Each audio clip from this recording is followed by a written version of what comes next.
सिर्फ नियत कर लिया हो कि काश मेरे पास भी पैसा होता तो मस्जिद में देते, तो उनकी भी नेकी अल्लाह के दरबार पे लिखा जाएगा। अल्लामा ज़हबी अहले हदीस के मशहूर इमाम है जी, अल्लामा ज़हबी बहुत बड़े इमाम थे अहले हदीस के। अल्लामा ज़हबी ने लिखा है कि एक बड़े आदमी इमाम साहब के पास गए मस्जिद के और कहा आपको चंदा करने की जरूरत नहीं, पूरी मस्जिद मैं संगमरमर का बना के दे दूंगा, लेकिन शर्त है मौलाना कि आप मुझको जन्नत की गारंटी नामा लिख करके दे दीजिए। मौलाना डर गए कि हम तो कोई रसूल नहीं है, कोई नबी नहीं कि हम ये गारंटी नामा लिख के दे देंगे। कहा हम नहीं लिख पाएंगे। कुछ लोगों से मशवरा किया कि चंदा करके परेशान हो रहे मस्जिद तामीर करने के लिए, यहाँ एक आदमी बनाने के लिए तैयार है। तो कहा कि ये गारंटी नामे में लिख देना, ये हदीस मन बना लिल्लाहि मस्जिदन बनल्लाहु लहु बैतन फिल जन्नह, जो अल्लाह की रजा के लिए मस्जिद तामीर करेगा अल्लाह उनके लिए जन्नत में घर बनाए। यही लिख के दे दिया। ये मस्जिद का तामीर का काम शुरू कर दिया। मस्जिद का जब रंग पेंट हो गया तो ख्वाब देख रहे हैं, सपना में क्या देख रहे हैं कि वो जन्नत में पहले नहीं जा रहे, पहले गांव की एक बेवा रांड मुसामात औरत जन्नत पे जा रही है, उनके बाद ये जा रहे हैं जो गारंटी नामा लिखवा के मस्जिद तामीर करा रहे हैं। लोगों के सामने जब ख्वाब बयान किया तो लोगों ने कहा कि ये शैतानी वसवसा है, कोई बात नहीं। फिर दूसरे दिन देखा, तीसरे दिन देखा, पांचवें दिन देखा, छठा दिन वो पहचान गए कि ये नून गोला के फलाना औरत, समझ रहे। ये उसके पास चले गए। जाने के बाद कहने लगे कि बताइए कि ये मस्जिद में अपना पैसा देके तामीर करा रहा हूं, लेकिन तुम्हारा इस मस्जिद में क्या लगा है? वो मुसाबात औरत बोली कि मैं भीख मांगकर खाती हूं, मैं कुछ नहीं दिया हूं इस मस्जिद में। तो कहा वजह क्या है कि मुझसे पहले तुम जन्नत में जा रही हो इसी मस्जिद के सबब, ये तो बताओ। तब वो कहने लगी कि बादशाह आपकी मस्जिद में हमने कुछ नहीं दिया है, लेकिन जो गधा अभी ट्रैक्टर में माल आता है ना, ट्रक में बालू गिट्टी सीमेंट मस्जिद का, पहले जमाने में गधे की पीठ पर सवार लाद करके लाया जाता था, या घोड़े की पीठ पर, ऊंट की पीठ पर। तो गधे के पीठ पर लाद के मस्जिद का सामान लाया जा रहा था। गधा पानी के लिए बिलबिला रहा था, पानी कहां से मिले? तो वो औरत कह रही है कि मेरे पास एक गमला था, उस गमले में मैं पानी भरकर, चूंकि बड़े बड़े चट्टान गधे की पीठ पर लदा हुआ था, तब उनके सामने मैंने हाथ से एक गमला पानी उठा करके गधे को पिला दिया था। कहा इसी वजह से मस्जिद बनाने वाले से पहले तुमको जन्नत में जाते हुए दिखाया जा रहा। नियत की बात थी मेरे भाई।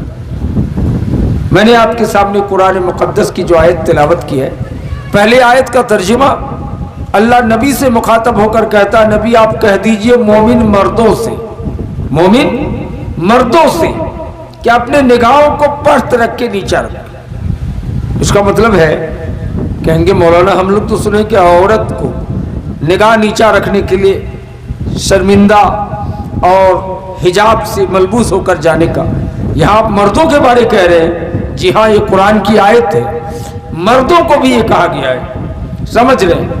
इसी हदीस की, इस आयत की वजाहत में हदीस है कि नबी सल्लल्लाहु अलैहि वसल्लम एक चौराहे होके गुजर रहे थे, वहाँ 5-7 नौजवान बैठे हुए थे, शाम का टाइम था। नबी ने कहा यहाँ क्यों बैठे हो? कहा हवा खोड़ी कर रहे हैं। कहा यहाँ औरतों की गुजरगाह है, तुम लोग यहाँ से उठ जाओ। ये हदीस इस बात पर दाल है कि जिस तरह औरतों को पर्दा करना चाहिए, मर्दों को भी पर्दा करना चाहिए। हमारे गांव में एक मौलाना सलामतुल्लाह अंसारी सलफी रहमतुल्लाह अलैह थे। वो स्कूल के टीचर थे पुराने ज़माने का, और हमेशा टोपी लगा के सर नीचा करके चलते थे। वो साइकिल भी चलाना नहीं जानते थे, लेकिन सर एकदम रोड की तरफ देख के चलती थी। पूरी जिंदगी का वतीरा रहा उनका। अल्लाह उनको जन्नत दे, उनकी गुनाह खताओं को माफ फरमाए। कभी दाएं बाएं देखते नहीं थे। आप कहेंगे मौलाना मर्दों को निगाह नीचा रखने की बात है। जी हाँ, जिस तरह औरत को बेपर्दा रहना, गैर को लुभाने वाली बन के रहना गलत है, गुनाह है, मर्दों को भी है कि वो दूसरे की तरफ ना देखे। मिला तो समझ रहे। दूसरी आयत में अल्लाह ने फरमाया वकुल्लिल मोमिनात, नबी मोमिना औरतों से कह दीजिए कि अपनी निगाहों को पस्त रखें, है कि नहीं देखना चाहिए। सही बुखारी की हदीस है, अल्लाह के रसूल एक ऊंट पे सवार होकर कहीं जा रहे थे। पीछे उनके चचेरे भाई हजरत फजल बिन अब्बास बैठे थे। एक लड़की आई, अल्लाह के रसूल मैं आपसे फतवा पूछना चाहती हूं। नबी कायनात ने वहां अपनी सवारी को रोक दिया कि फतवा तुम पूछो। जब वो फतवा पूछने लगी, अल्लाह के रसूल फतवा का जवाब देने लगी, लेकिन उनके पीछे नबी का चचेरा भाई फजल बिन अब्बास बैठे थे। टकटकी लगाकर उस लड़की की तरफ देख रहे थे, नजर हटाने का नाम नहीं। अल्लाह के रसूल फतवे का जवाब देते देते हजरत फजल बिन अब्बास उनके चचेरे भाई के सर पकड़ करके चेहरे को दूसरी तरफ घुमा दिया। यह हदीस बुखारी की। नबी से फतवा पूछने औरत आई, लड़की आई, और नबी के चचेरे भाई फजल बिन अब्बास पीछे बैठे थे नबी के साथ उसी घोड़े पर।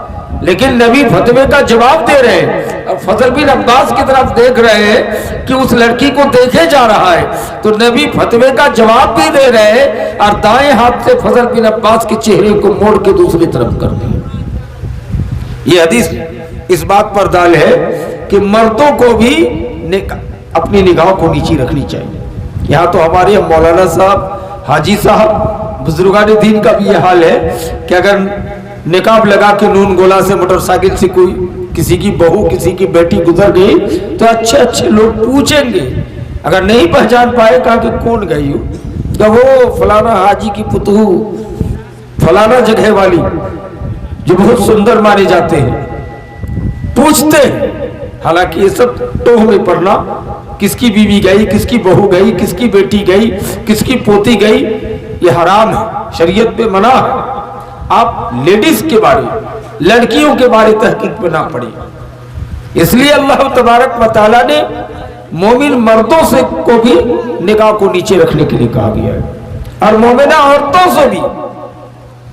लेकिन हमारी माएँ बहनें ये कहती होंगी और अक्सर मौलाना तकरीर भी सुनाते हैं कि वो हदीस सुनाते हैं कि औरतों को जहन्नम पे ज्यादा जलते हुए देखा तो सदकना, तुम सब सदका ज्यादा करो।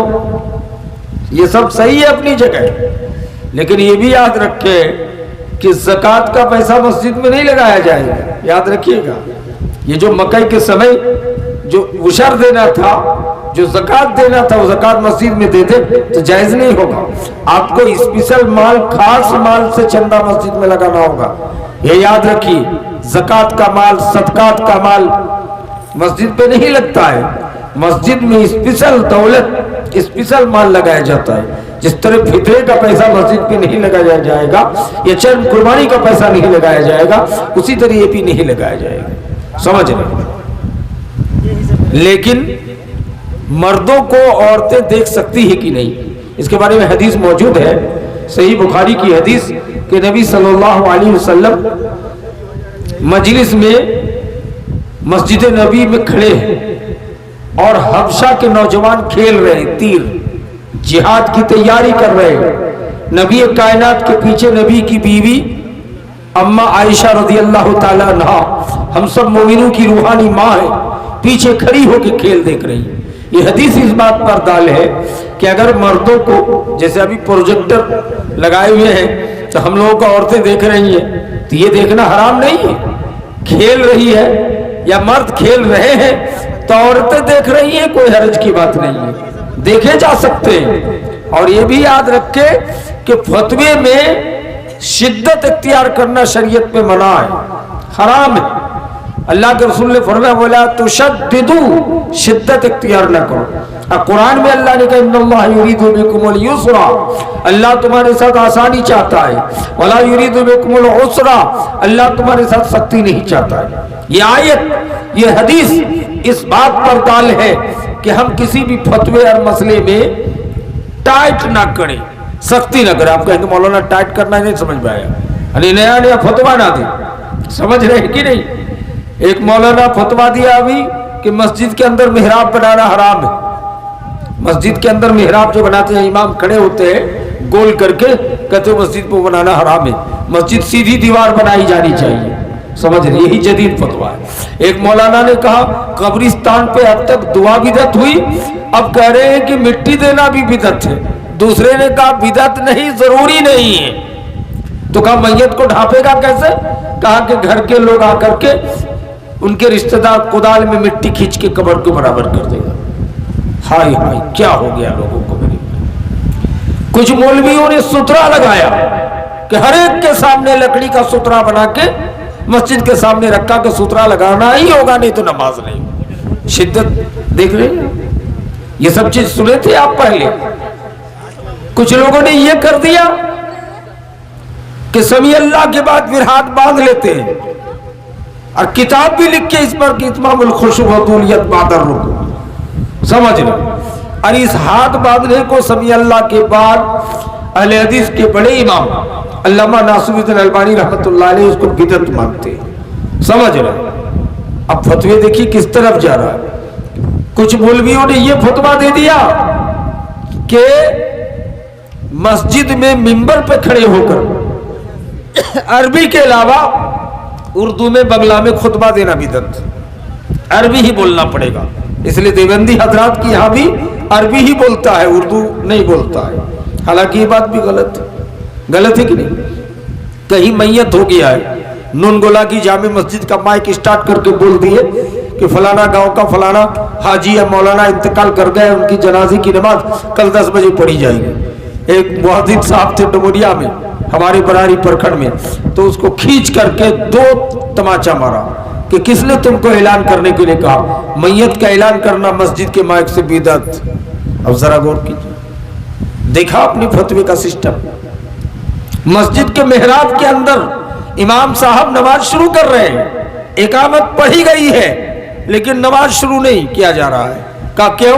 कहा तो मस्जिद पर सुतरा की जरूरत। एक को लाठी डंडा लाके मेहराब में रखा, तब कहते अल्लाह। ये शैतानी नहीं, ये फतवे का सिस्टम आपको नए मुआशरे में जो फतवे का सिस्टम ये समझा रहा हूं कि किस तरह का लोग कर रहे हैं। अभी हाल में हमारे यहाँ बहुत झगड़ा, कहा कि फितरे में पैसा देना हराम है, उनका फितरा अदा ही नहीं होगा, उनको हर हाल में गल्ला ही देना पड़ेगा, चावल गेहूं आटा, पैसा नहीं दे सकता। ये भी एक शिद्दत, समझ रहे। आए दिन शिद्दत का फतवा है और सब अपने अपने एक एक बड़े बड़े इमाम का कौल लेके बैठा है कि अल्लामा अलबानी ने यह कहा, शेख अब्दुल अजीज बिन अब्दुल्लाह इब्न बाज ने ऐसा कहा है। इनसे पूछो कि ये शिद्दत इख्तियार करके आवाम को कब तक गुमराह करोगे? मत गुमराह करो। अभी तो पूरी दुनिया में मुसलमानों के साथ जुल्म सितम का बाजार गर्म किया जा रहा है, साथ साथ इंडिया में और विश्व हिंदू परिषद, बजरंग दल, आरएसएस मीटिंग करके फैसला किया है पूरे भारत में कि हम मुसलमानों की लड़की को भगा के लिए आए, का बड़ी मोहब्बत से उनके बाप को पटा लेंगे, उनके भाई को पटा लेंगे, उसकी लड़की को लेके चले आएंगे। अब 2-3 बच्चा पैदा होने के बाद लड़की को 2 तमाचा लगा के भगा दिया जाएगा। ये प्लान पूरे भारत में आरएसएस, बजरंग दल, विश्व हिंदू परिषद का। और ये एक छोटी सी मस्जिद के लिए हम गरीब आदमी चंदा कर रहे हैं माशाअल्लाह, लेकिन उन लोगों का चंदे का सिस्टम जानते। आपके पूर्णिया जिला में हर एक सेठ से 5 लाख 10 लाख करके चंदा नगद कैश पे फोन में लेकर के अरबों रुपया आरएसएस के खाते में जमा कर दिया गया है। सिर्फ मुस्लिम समाज की दुश्मनी में मेरे भाई। हमारी बेटियों को कब पटा पाए?